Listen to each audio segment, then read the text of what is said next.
Hello everyone, Namaste. This is Ajitesh and I'm the founder CEO of Asbl.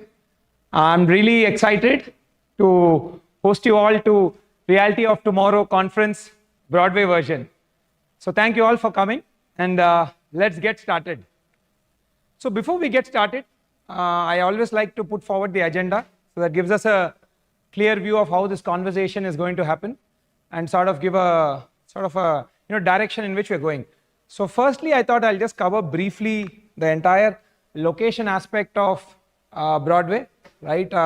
Where this is located, and mainly from the perspective of what's happening in micro market. Because real estate, as we all know, location plays a very vital, it's a vital parameter in one's purchase decision. So I'll just give you a brief of what's happening in the neighborhood.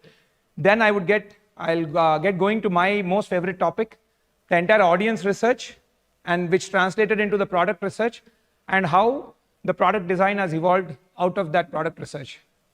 Then I'll talk about the arrival experience and the entire logistics and a little bit about the basement plans and things like that. Then I'll quickly cover the clubhouse aspect, and then we can get move into the Q&A section where you can ask questions live and I'll be answering. So let's jump straight into our conversation. So this is how and where Broadway is located, right? As you can see, this is just like a 2D map. It's right beside Loft, right in the heart of financial district, right? So we have shot two videos, like how to arrive at the site from the Gachibowli junction, and then how to arrive at the site from the ISB junction. So let me play these two videos so that you'll get a context of how to come to the site from each of these prominent landmarks, right? So this is a video of how one can come to the site from the Gachibowli junction. It's recently shot by us.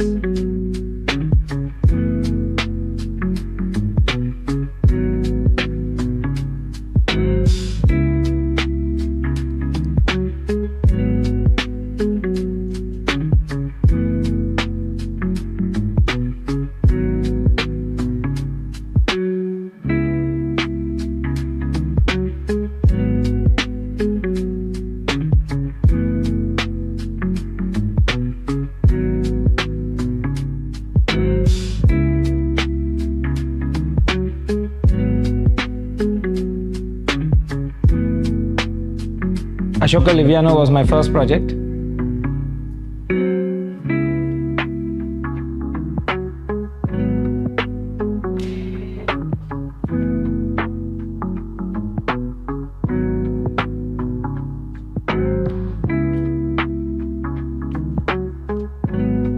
So this is a video of how you're going to come to the site from the Gachibowli junction.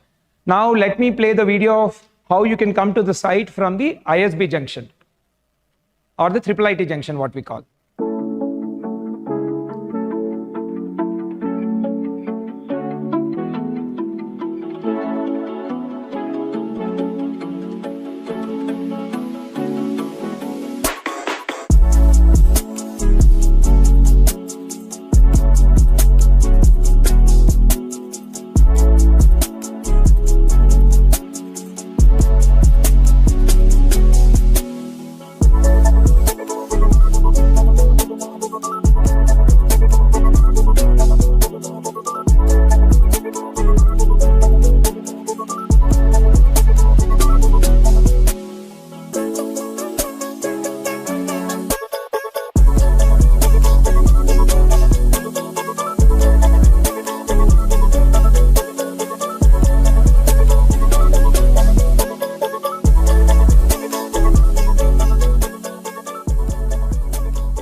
Right, as you can see, so these are the two key, I would say, landmarks from where you can come to Broadway site. And as you can briefly see even in the videos, this is the new Manhattan of our city, Hyderabad. A lot of tall buildings are coming. So yeah, so that's how this neighborhood is looking currently. I hope it's it's going to dynamically transform over the next decade. Right, so let me give you a perspective of what's happening in this neighborhood, mainly from a commercial office leasing standpoint. As all of us know, that job generation is a very, very important aspect which has a spillover into real estate, right? So these are some of the leases which have been signed off lately in the last 2 to 3 quarters. TCS has leased close to 1 million square feet. Again, to put it in perspective, 1 million square feet means 10,000 jobs. How these office leasing happens is for every 100, for every one employee, they require 100 square feet of space. So 10 lakh square feet, matlab 10,000 employees are going to be working in the TCS center there. And then a press statement has recently come. Costco, which is a major American retailing giant, they are opening their GCC. Approximately, they're starting with 1,000 people ka workforce. And another, all of us know McDonald's, a global food chain. They are setting up their GCC with 2,000 employees. So this is what is happening in in this neighborhood from a leasing standpoint. And broadly, if you look at the neighborhood more from a one-year perspective, this is what has been happening. In fact, I've recently also come to my knowledge that the building, on the Spectra 100 feet road, Kalyani IT Park, in that also there's good amount of leasing which has happened, almost 25%. So we are expecting a lot more leasing now to happen in this entire area. So just to again give you a broad perspective, you have again all the major FANG companies, Google, Microsoft, Apple, Qualcomm, Gap, Amgen, and all of that. So just to give you a perspective of what's happening in this neighborhood.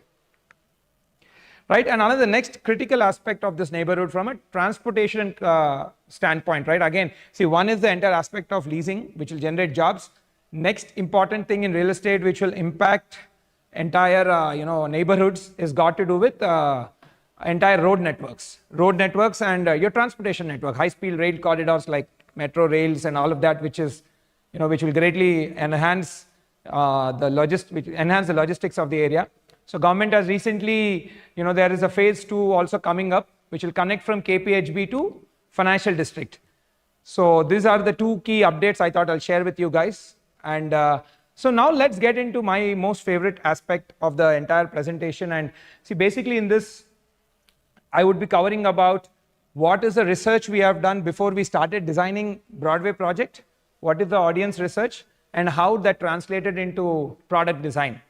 Right, so before we got started, again, because we operate in this neighborhood, we had good amount of data from all our past projects, and we did again fresh interviews and focus group studies with new set of audience.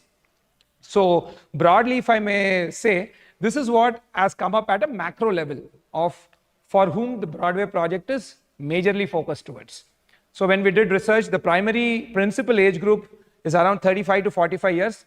So these are mostly your first-time home buyers, people who are buying their first home, right? And approximately family sizes are in the range of 3 to 5. In some cases, we are seeing that even the parents of the owners are staying with them. And another, these are the demographic things. If you look on the right side, that is more from a behavioral standpoint.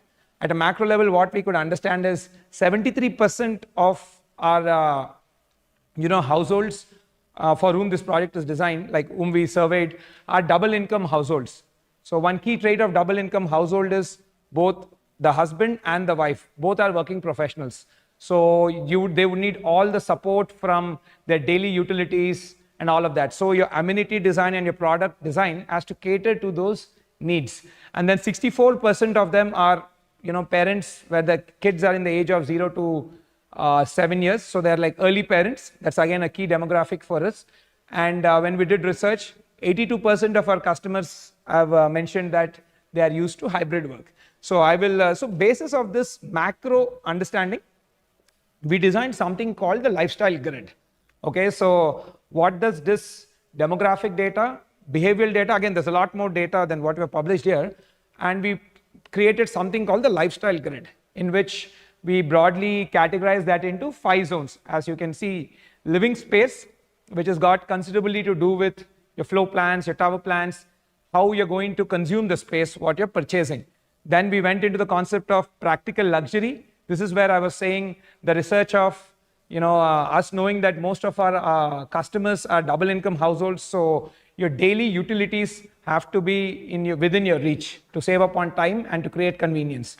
And then now all of us know in this fast-paced life, social life is again very, very important, and how that has changed from over the period of years. So social life, and then everything got to do with your fitness aspects. And then again something very important, again cited earlier also, 64% are early parents. So everything got to do with childcare. So we started coining this term as the lifestyle grid. So let me delve into the first aspect of the lifestyle grid, the living space. That is, your entire tower plans and what was the thought process behind designing these spaces. So when we were doing research, right, around the living spaces, the thing which, the keyword which kept buzzing between all our customers is privacy.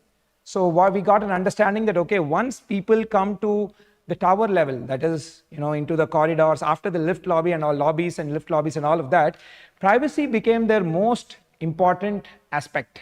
And we want to see how we could deliver on that entire, feature requirement of privacy. So privacy became the center stage for us to design most of the floor plan and tower plans. So some of the key things what we have realized, what we have done through the researches. Okay, so for most of the flats, almost 2/3 of that, we could come up with something called foyer entrance. So it's like a exclusive separate entrance which steps aside from the corridor. Again, greatly enhancing the arrival experience of your particular unit, and at the same time, it sort of addresses the privacy quotient, right? So the minute you open the door, you have like a chota sa angan types, what we used to have in when we used to have like independent houses. So to bring in that aspect. So the foyer based entrance was something which we could come up with as a product feature at the tower plan, and again hugely we got very positive feedback on this. And next thing again to address on the privacy side has been the no opposite main doors. Again, this is something which a lot of when we were doing research, our customers were sort of have cited this as a requirement and sort of a good to have feature, right? So again, we strived hard to design that, because that no main door looks into the other apartment. So you open the door, so you can keep the main door open, and your flat would be much more well ventilated, and it sort of, you can feel, I mean, by even keeping the door open, you will not really lose the element of privacy. So at the tower plan level, the two key things what we focused in Broadway project has been the foyer based entrance, and then the entire no opposite main doors.